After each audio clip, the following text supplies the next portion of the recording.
రాష్ట్రానికి రావాల్సిన నిధుల విషయంలో ఎక్కడ రాజీ పడకుండా కేంద్ర రాష్ట్ర ప్రభుత్వాలు ఒకే తాటిపైకి వచ్చి అన్ని విధాల సహకరించుకుంటూ ఆంధ్ర రాష్ట్రాన్ని అభివృద్ధి పదంలో నడిపించుకుంటున్నాం.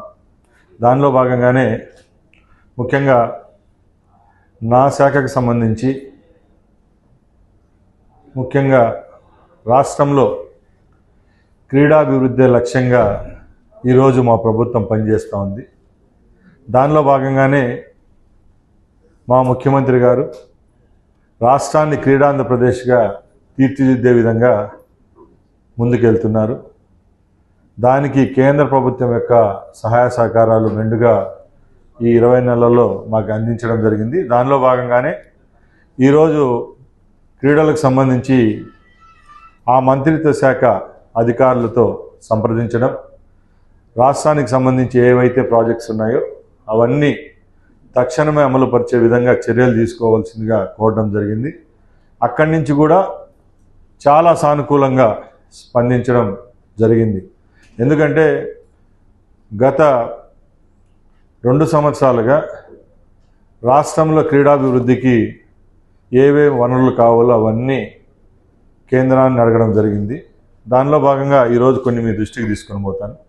ముఖ్యంగా స్పోర్ట్స్ అథారిటీ ఆఫ్ ఇండియా పరిధిలోని అష్మితా స్కీమ్ ఏదైతే ఉందో మహిళా క్రీడాకారుల కోసం ఆ ప్రోగ్రామ్ను రాష్ట్ర వ్యాప్తంగా ఇంప్లిమెంట్ చేసేదానికి ఇక్కడి నుంచి పాజిటివ్ రెస్పాన్స్ వచ్చింది. అలాగే సండే ఆన్ సైకిల్ అనే కార్యక్రమాన్ని కూడా అన్ని జిల్లా హెడ్ క్వార్టర్స్లో వచ్చే మార్చి నుంచి చేసేదానికి కూడా రాష్ట్ర కేంద్ర ప్రభుత్వాలు పనిచేస్తాయని తెలియజేసుకుంటున్నా. అలాగే ముఖ్యంగా ఖేలో ఇండియా అనే పథకం ఏదైతే ఉందో గత 2 పర్యాయాలుగా మోడీ గారు ప్రధానమంత్రి అయిన తర్వాత అన్ని రాష్ట్రాల్లో ఇన్ఫ్రాపరమైన డెవలప్మెంట్స్లో ఖేలో ఇండియా నిధులే కీలకంగా మారడం, అవి ఇప్పుడు మా రాష్ట్రానికి కూడా కావాలి. ఆంధ్ర రాష్ట్రం గత 5 సంవత్సరాలు క్రీడాలోకం చాలా వెనుకబడి ఉంది. ఇక్కడి నుంచి నిధులు కావాలని చెప్పి గౌరవ కేంద్ర క్రీడా శాఖ మంత్రి గారికి 600 కోట్ల ప్రపోజల్ కూడా ఇవ్వడం జరిగింది. దానిలో భాగంగానే గత నెలలోనే ఖేలో ఇండియా కింద 67 కోట్ల రూపాయలు శాంక్షన్ చేయడం కూడా జరిగింది. మిగతా నిధుల కోసం కూడా తీవ్ర ప్రయత్నం జరుగుతూ ఉంది. అలాగే ముఖ్యంగా కేంద్ర ప్రభుత్వం ద్వారా ఏదైతే కోచెస్ యొక్క నియామకం ఉంటుందో దానిలో కూడా మా వాటాను పెంచవలసిందిగా కేంద్ర క్రీడాశాఖ అధికారులతో చర్చించడం జరిగింది.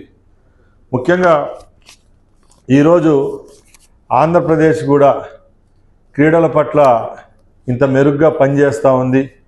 భారతదేశంలోని ఆంధ్రకు సంబంధించిన చాలామంది క్రీడాకారులు పథకాలు సాధిస్తున్నారంటే గతంలో చంద్రబాబు నాయుడు గారు చేసిన కృషి చాలా ఉంది. ఎందుకంటే ఆ రోజు చంద్రబాబు నాయుడు గారు ముఖ్యమంత్రిగా ఉన్నప్పుడు స్థాపించిన క్రీడా కళాశాలలు అయితేనే, ఎక్సలెన్సీ సెంటర్స్ ఏవైతే ఉన్నాయో అవే ఈ రోజుకి కూడా ఆ క్రీడాకారుల పట్ల దేవాలయాలుగా పనిచేస్తున్నాయని చెప్పే దాంట్లో ఏ మటుకు అతిశయోక్తి లేదు.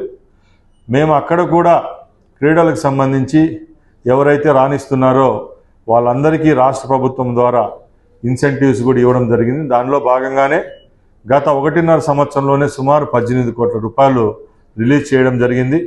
ఎవరైతే జాతీయ పతాకాలు, అంతర్జాతీయ పతాకాలు సాధిస్తున్నారో వాళ్ళందరికీ గ్రూప్ 1, గ్రూప్ 2 పోస్టు నియామకాలు, అలాగే వాళ్లకు ఏవైతే ప్రోత్సాహకాలు ప్రభుత్వం ద్వారా అందాలో అవి కూడా ఇవ్వడం జరుగుతుంది. ముఖ్యంగా ఈ పర్యాయం ముఖ్యమంత్రి అయిన తర్వాత క్రీడాలోకం నివ్వరిపోయే విధంగా 3% రిజర్వేషన్ గవర్నమెంట్ ఉద్యోగాల్లో తెచ్చిన ఘనత మా ముఖ్యమంత్రి చంద్రబాబు నాయుడు గారికి, అలాగే మా యువ నాయకులు మంత్రివర్గ సభ్యులు లోకేష్ బాబు గారికి దక్కుతుంది.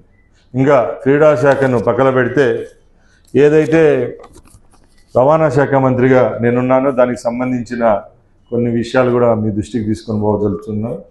ముఖ్యంగా ఈరోజు ట్రాన్స్పోర్ట్కి సంబంధించి వస్తే మా ఆంధ్ర రాష్ట్రంలో ముఖ్యమైన తిరుపతి ప్రపంచంలోనే ఆధ్యాత్మిక దేవస్థానాల్లో మొట్టమొదటి స్థానంలో ఉన్న తిరుపతిలో ఇంటర్నేషనల్ స్టాండర్డ్స్తో ఏదైతే బస్ స్టాండ్ నిర్మాణం చేయదలిచామో దానికి కూడా అన్ని అడుగులు పడ్డాయి. త్వరలోనే దాని యొక్క శంకుస్థాపన కార్యక్రమం కూడా చేసేదానికి సిద్ధమవుతున్నాం. దానికి సంబంధించి NHLML ఏదైతే సంస్థ దీని గురించి ముందుకెళ్తుందో ఆ సంస్థ ప్రతినిధులతో కూడా చర్చించడం జరిగింది. దానిలో భాగంగా DPRలు కూడా కన్సల్టెంట్ ద్వారా సిద్ధం చేసుకోవడం జరిగింది. 500 కోట్ల రూపాయలతో ఎక్కడా లేని విధంగా తిరుపతితో అధునాత సౌకర్యాలతో ఇంటర్నేషనల్ స్టాండర్డ్స్తో బస్ స్టేషన్ నిర్మాణం కూడా జరుగుతుందని తెలియజేసుకుంటున్నా. అలాగే ముఖ్యంగా మా నియోజకవర్గం విషయానికి వస్తే రాయలసీమ ప్రాంతంలో ఎంతో వెనుకబడిన రాయచోటి నియోజకవర్గానికి సంబంధించి ఈరోజు మినిస్ట్రీ ఆఫ్ మార్త్ గడ్కరీ గారి శాఖకు సంబంధించి అధికారులతో చర్చించడం జరిగింది. దానిలో భాగంగా ఎక్కువ యాక్సిడెంట్ జరుగుతున్న రాయచోటి కడప ఏదైతే నేషనల్ హైవే ఉందో, నేషనల్ హైవే 40 ఉంది, దానికి సంబంధించి 2 లేన్ల రోడ్డును 4 లేన్ల రోడ్డుగా నిర్మాణం చేసేదానికి ప్రతిపాదనలు కూడా పూర్తి చేసుకోవడం DPR స్థాయిలో ఉంది. అది కూడా వచ్చే 6 నెలల్లో టెండర్కి వచ్చే విధంగా చర్యలు తీసుకుంటామని చెప్పి సంబంధిత అధికారులు చెప్పడం మాకు చాలా సంతోషాన్ని ఇచ్చింది. ఇలా చెప్పుకుంటూ పోతే ప్రతి ఒక్క మంత్రిత్వ శాఖకు సంబంధించి మా ముఖ్యమంత్రి గారి ఆదేశాల మేరకు తప్పకుండా కేంద్రానికి రాష్ట్రానికి మధ్య వారధిగా ఉండే మంత్రిత్వ శాఖకు సంబంధించిన ప్రతినిధులైతేనే ప్రజాప్రతినిధులైతేనే తప్పకుండా ఢిల్లీలో వాళ్ళ శాఖకు సంబంధించి అధికారులతో ప్రతి ఒక్క 2 నెలలకు ఒకసారి సమావేశం కావాలి. రాష్ట్రానికి సంబంధించి నిధుల విషయంలో ఎక్కడ ఏ విధమైన వేమరపాటు ఉండకూడదని చెప్పి దిశానిర్దేశం చేయడం జరిగింది. దానికి అనుకూలంగానే ఈరోజు మేమందరం పనిచేస్తున్నామని తెలియజేసుకుంటూ ఈ అవకాశం ఇచ్చిన మీ అందరికీ మరొక్కసారి ధన్యవాదాలు తెలియజేస్తున్నా. జై హింద్.